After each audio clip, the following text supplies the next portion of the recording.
When I got married, my wife said to me, Randy, I'll never ask you to change.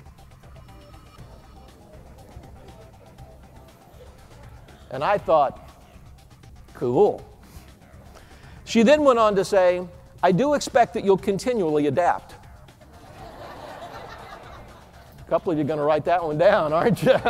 That'll be the takeaway from the day when you go home tonight. What'd you learn, honey? Don't have to change.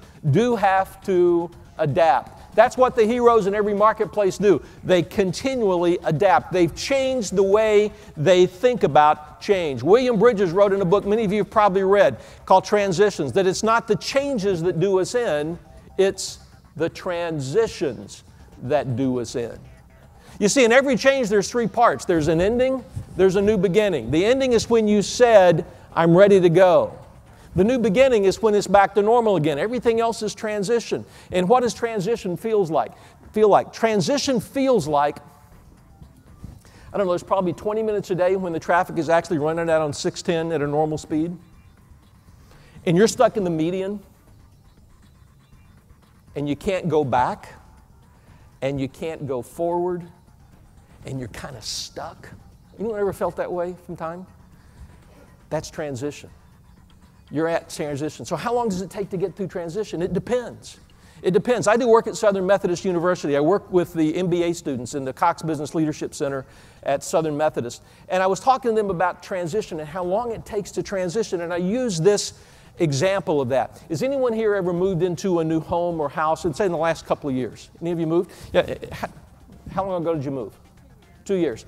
And how long did it take for you to get really comfortable in your new home? 20 months into it. So some people said, I'm 2 years into it, I'm still not comfortable. Other people are saying 19, 20 months. One of the MBA students said, about 2 weeks. But see, there's a lesson there, isn't it? When all you have is an inflatable bed and a duffel bag, which means you don't carry a lot of baggage with you. And that's one of the challenges in transitions, that we are all carrying various amounts of baggage. Some of us are carrying little overnight bags. Others of us have great big steamer trunks on our back. Some of us feel with bad stuff. Some of us feel with good stuff. So here's how you make here's what a good transition is, because that's really what you're doing.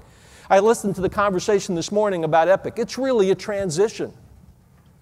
Because a good transition defines what's over and what isn't. What's over? The way we used to do medical records. What is it? We still do medical records. That's what's over. That's really what we're talking about. It's not a big deal. It's what's over and what isn't. Let me give you an example. 2 days ago, my wife and I went to UT Southwestern to have her stitches removed from foot surgery. We're sitting there, and I'd been in this office before, but it's amazing. Knowing I was coming here, I was looking around and being a little more observant, and they have a little computer screen in that office, and up on it, it says, Epic. So I thought, a little research. So I talked to the lady that was in helping my wife, and I said, how long have you used Epic? She goes, well, we've used it here ever since I've been here. Now, we didn't use it at the last place I worked, but they've since gone to it, but it was great. I said, so what do you think about it?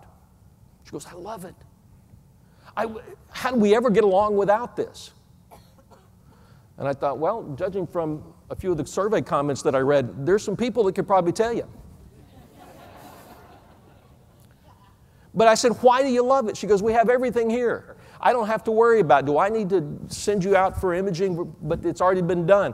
Do I have to do lab work, or has it already been done? She goes, it's wonderful. And I said, well, how are people with entering the records? And she said, well, I sit here and I do it right there. I said, yeah, but tell me about the physicians. I said, how often do they do it? She goes, well, there's a few of them that struggle.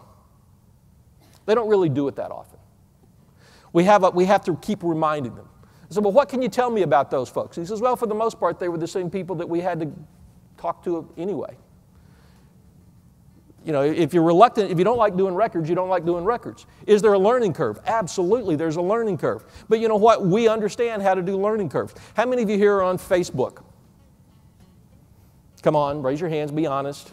HR is not going to go monitor your site, I promise. First time you got on Facebook, was it strange? Sure. So why are you on there? Because that's the only way you can spy on your grandchildren or your children. That's why we're there, right? You know, the interesting thing about Facebook is the demographic that's the fastest growing group of Facebook are baby boomers.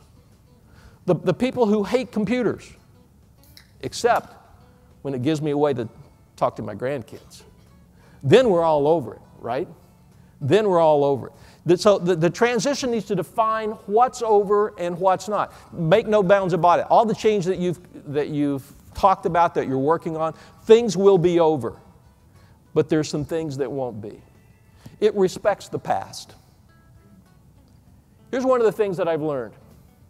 Is the thing that frustrates you in the organization today was at one point somebody's great idea to solve a difficult problem.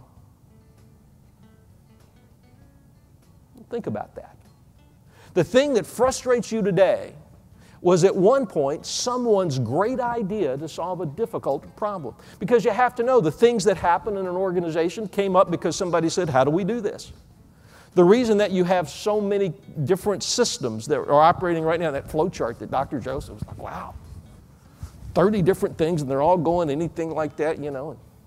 Forget about having an IT degree. You have to have an engineering degree to read that thing. They were all put in as somebody's honest attempt at an important solution for an important problem. Let's respect it. It was in the past. See, when you think about it, years ago I played a lot of tennis, and I bought at the time one of the nicest tennis rackets you could buy. It was a Wilson Stan Smith tennis racket. How many of you know what a Wilson Stan Smith tennis racket is? Raise your hand, look around the rooms, realize you're the older people. Because it was made out of wood, it had a face about this big, it weighed about 8 pounds. And could you still play tennis with that today? Could you play? Yes. Could you compete? It'd be tough. You have to be a lot better than I was, that's for sure. Because while you're playing with this wooden thing that weighs about 8 pounds, everybody else is playing with this thing that weighs about 4 ounces and has the face the size of a 55-gallon trash can lid on it. It's the same thing. Does that mean it was a bad idea to buy the Wilson Stan Smith racket? No, it was a good idea. Would it be a bad idea to continue to use it? I'm thinking. Got to respect the past.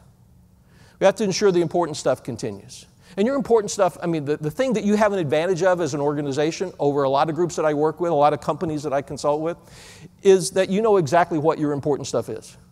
Faithful, loving care. Boom. That's it. That's it. And so everything that we do has to make sure that continues. It sets the stage for the future and recognizes that its day is going to end. See, that really is a different idea of thinking about change. When it comes to organizations, we tend to take a mechanical process to change. But yet, when it comes to our lives, change is really much more of an organic process. I had that brought home to me not long ago. I went to my ophthalmologist.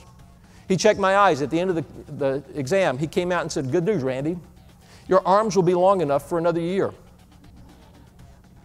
Now, some of you know what that means, right? We adapt. We change. It's not a mechanical process. It is a natural process when we start thinking of it that way. We automatically change when we want to get better. See, one of the hard parts about change and why it's important that we reframe it is that nobody really likes change, but everyone wants to get better. We have to start thinking about everything with change that way. Here's the real tough part. We're in a perpetual state of transition. So all the things that we're talking about all have to happen simultaneously all the time.